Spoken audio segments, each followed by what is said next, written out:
Seigneur, tu es cet être admirable qui ne change point. En toi seul, je trouve le repos qui me fait oublier toutes les peines.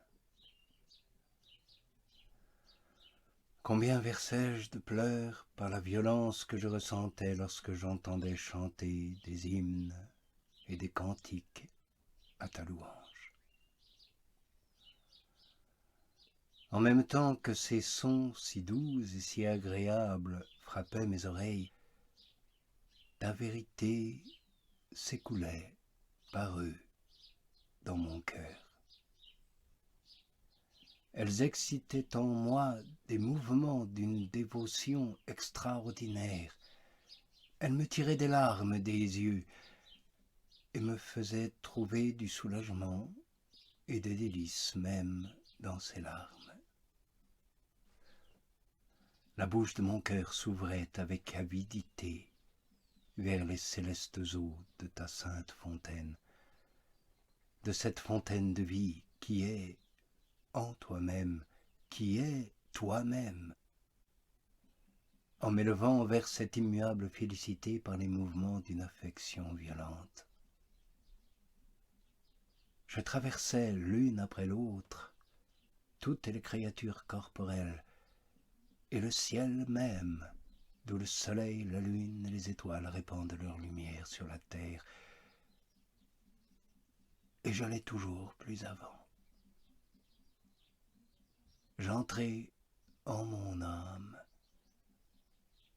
et je passais outre pour arriver dans l'abondance inépuisable de cette heureuse région où la vérité en personne est la viande incorruptible dont tu repaises éternellement tes saints et tes élus.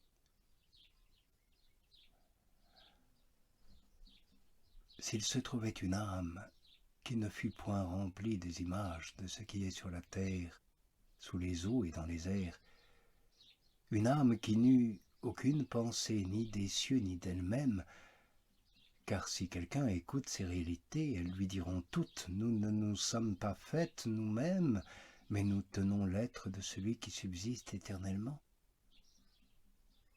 Si donc toutes ces réalités se taisaient dans l'âme, après m'avoir parlé de la sorte et m'avoir rendu attentif à écouter celui de qui elles tiennent l'être, et qu'ainsi lui seul me parle, non plus par elle, mais par lui-même, en sorte que j'entende sa parole et que lui-même, que j'aime en elle, me parle sans elle.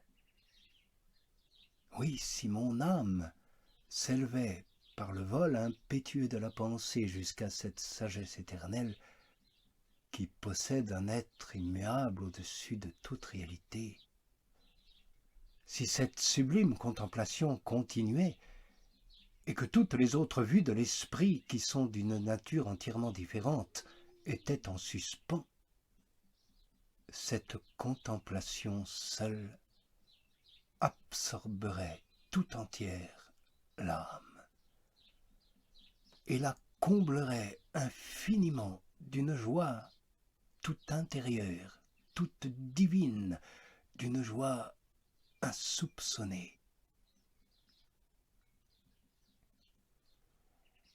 Et si l'éternelle vie était toute semblable à ce ravissement en Dieu que j'ai éprouvé pour un moment, et après lequel mon âme soupire encore, ne serait-ce pas là l'accomplissement de cette parole de l'Écriture?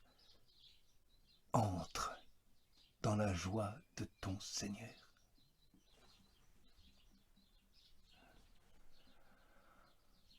Oh, quelle est donc cette lumière qui m'éclaire parfois de ses rayons et qui, en frappant mon cœur sans le blesser, me fait trembler et m'embrase tout ensemble, me fait trembler dans la confusion que j'ai de voir que je lui suis si dissemblable, et m'embrase d'un tel amour quand je considère en quoi je lui suis par sa grâce et sa présence semblable.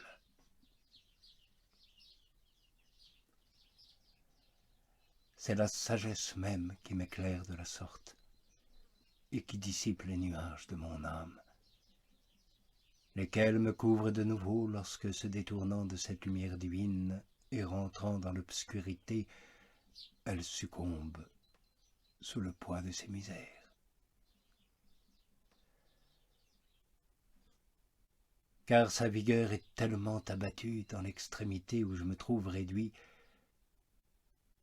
que je ne suis pas capable de supporter mon bonheur, jusqu'à ce qu'après avoir eu compassion de mes péchés, tu me fasses la grâce, mon Dieu, de me guérir de toutes mes langueurs, en retirant ma vie de la corruption où elle était plongée, et en me couronnant par ta miséricorde, et en rassasiant mes désirs par l'abondance de tes faveurs, afin de renouveler ma jeunesse, ainsi que celle de l'aigle.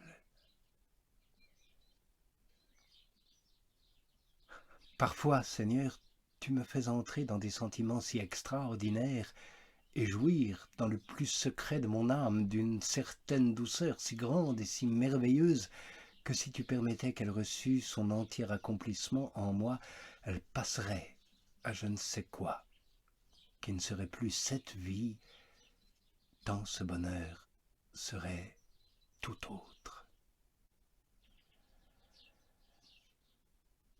Et puis je retombe dans les misères de l'état déplorable où nous vivons dans le poids de ce corps mortel, et je me trouve emporté comme par le torrent des choses qui nous environnent tous les jours. Et je me sens engagé tant il est difficile de résister au poids de la coutume qui nous entraîne. Mais je ne puis demeurer en cet état, et je ne le veux pas. Oui, je voudrais en être délivré à jamais, et je ne le puis. Ainsi de tous côtés je suis misérable.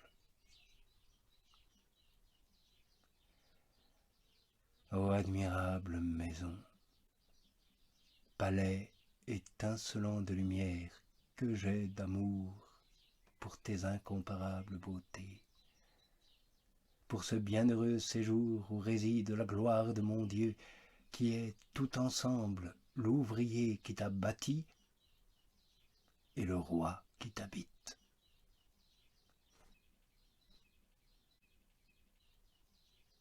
Oui, je soupire continuellement après toi, mon Dieu, dans mon pèlerinage sur cette terre.